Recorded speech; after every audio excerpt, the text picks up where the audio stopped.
Hello and welcome to Arts 24. Today we're delighted to welcome back Kenyan artist Thandiwe Muriu. Her vibrant, powerful portraits of African women have captivated audiences worldwide. And now she returns to Paris for her third solo exhibition, Clouds Bring Blessings, at 193 Gallery. Thandiwe, it's wonderful to have you back. We're big fans of your work here at France 24. Welcome. Thank you. Let's start then with what immediately grabs people about your work and these incredible optical illusions where women seem to disappear into the fabrics behind them. What's the story behind this striking visual? So I, in my practice, use textiles as a canvas to speak about social issues and identity. And I think it's a personal challenge for me to see how much I can make my subjects disappear into the background. But it's a little bit my own experience as a woman, feeling like I can easily disappear into the fabric of society if I'm not true to who I am as an individual. And you were actually Kenya's first female commercial photographer, shooting campaigns for major companies. That's already breaking barriers back home. What made you shift then from commercial work to creating this deeply personal art? Believe it or not, it was a DM. Somebody, Really? a gallery contacted me on Instagram and saw this personal work that I was posting. I began to create this body of work purely out of a desire to just answer some of the questions that I had as a woman. And I don't know how to write, but I do know how to take pictures. And so this became a journal of my journey in discovering who I was as an individual woman in this very conservative cultural context. And it started even before that, when your dad actually gave you a camera when you were just 14. But in Kenya, there are no photography schools. At the time, there weren't. Now they're beginning to develop. And so I learned using the University of YouTube and a lot of magazines. And it was kind of anything I could get access to that taught me about photography was how I learned. Okay, well, let's talk about your new exhibition. It is called Clouds Bring Blessings. It marks a departure. For the first time, you've created the fabrics yourself using tie-dye. Let's take a look at the process. To me, the dyeing process feels like doing hair. You're tying, twisting, dipping, and squeezing.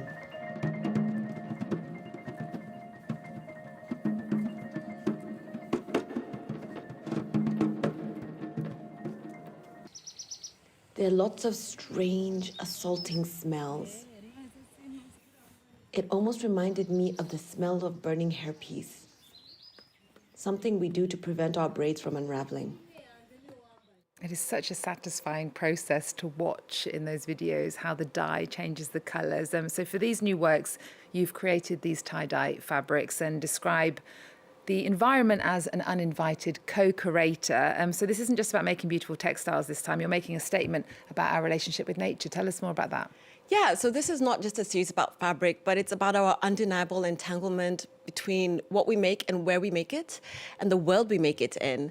And when I began this process, I thought I was just going to create fabric the way I wanted. I quickly discovered that the environment was a big factor at play in the dyeing process, and I wasn't actually in control of what the output was.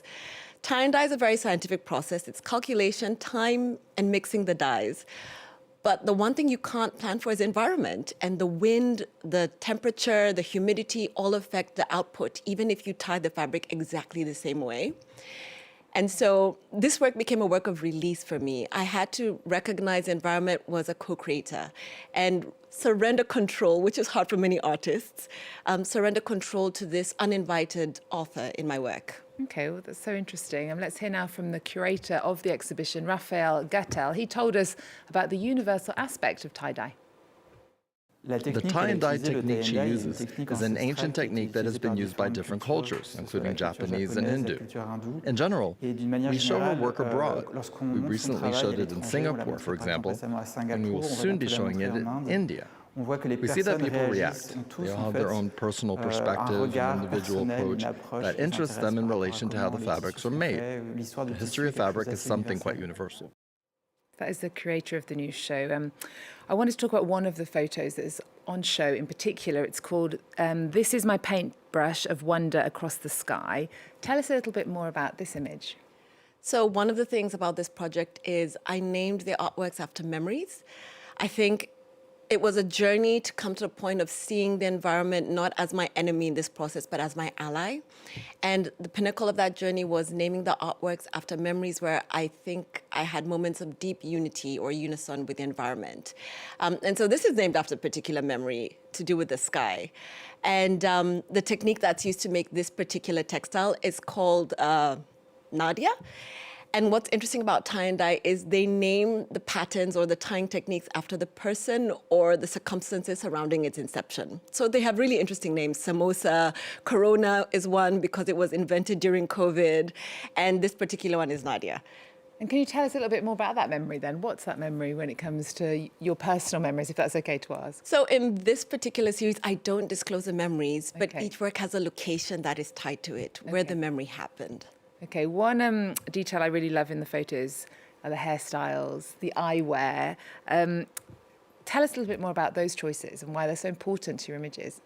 So in this body of work, as I began to reflect on the environment as a source of creation for us, I'm not the first person to work with the environment, and I wanted to think back on how historically we have worked with the environment.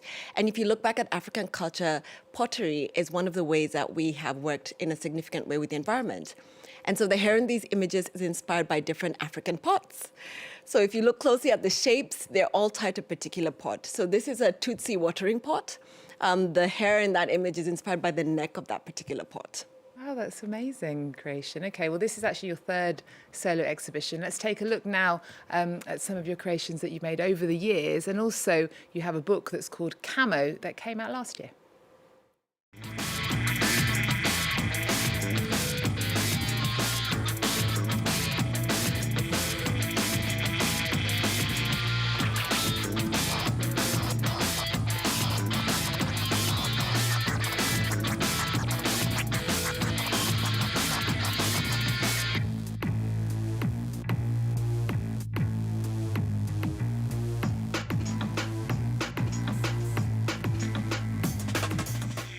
Something I really love about your work is each of the photos has an African proverb as the title. There are so many. Give us some examples of your favourites and why they're important to you. A recent favorite I came across, again, because focus on the environment and the journey of loving nature, says the rainbow does not show itself until after the rain.